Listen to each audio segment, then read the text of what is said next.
எனக்கு தகவல் கிடைச்ச உடனே போலீஸ் இது மாதிரி நடந்துருச்சு எல்லாமே அது நாங்கள் வந்து இது மர்டர் கேஸ் தான் நாங்கள் போட்டிருக்கோம் அப்படின்னு எனக்கு காவல்துறை சொன்ன உடனே. உங்கள் பேரை மேலே தான் போட்டாங்களா? இல்லை, எல்லாரும் 4 பேர் மேலே. எல்லாருமே காரில் இருந்த எல்லாரும், கார் ஓட்டினாலும் காரில் இருந்தாலும் காரில் இருந்தவங்க அந்த சம்பவத்தில் சம்மந்தப்பட்ட ஆளுங்க எல்லாருமே 4 பேரையுமே போட்டாங்க.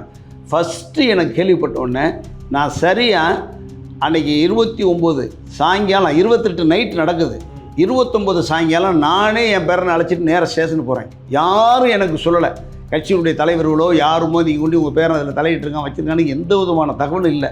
நானே என்னுடைய கடமையை செய்யணுங்கிறது வண்டி என்னுடைய பேரனை நானே அழைச்சிட்டு நேராக போலீஸ் ஸ்டேஷன், நீங்கள் ஏசியை கூட கேட்டுக்கலாம், அந்த ஏசிகிட்ட போய் உதவியானுட்டு நான் என்ன சொன்னேன்னா, சார் இந்தாங்க நீங்கள் கேட்ட பேரை வந்துட்டான், ஒப்படைச்சிருக்கேன் தம்பி, என்ன நடந்ததோ போலீஸுக்கு நீங்கள் ஒத்துழைப்பு பண்ணு. ஃபஸ்ட்டு ஆஜர்படுத்துறதே நாங்கள் தான்.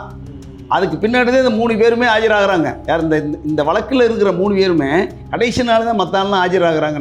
நாங்கள் ஃபஸ்ட்டு எடுத்தோன்னே ஆஜர்படுத்திட்டோம். ஏன்னு கேட்டால் எங்களைத்தான் நோக்கி இந்த விமர்சனங்கள்லாம் இருக்குது, அது இன்னமும் இருந்தாலும் இந்த பிரச்சனை இருக்குது, நம்ம அதுக்கு காவல்துறைக்கு ஒத்துழைப்பு பண்ணணும் அப்படி சொல்லி நேரம் கூடி ஆஜர்படுத்தி அவங்கள்ட்ட நீங்கள் என்ன மாதிரியான விசாரணை வேணுமோ அதை நீங்கள் விசாரிச்சிங்கன்னு சொல்லி கொடுத்துருவோம்.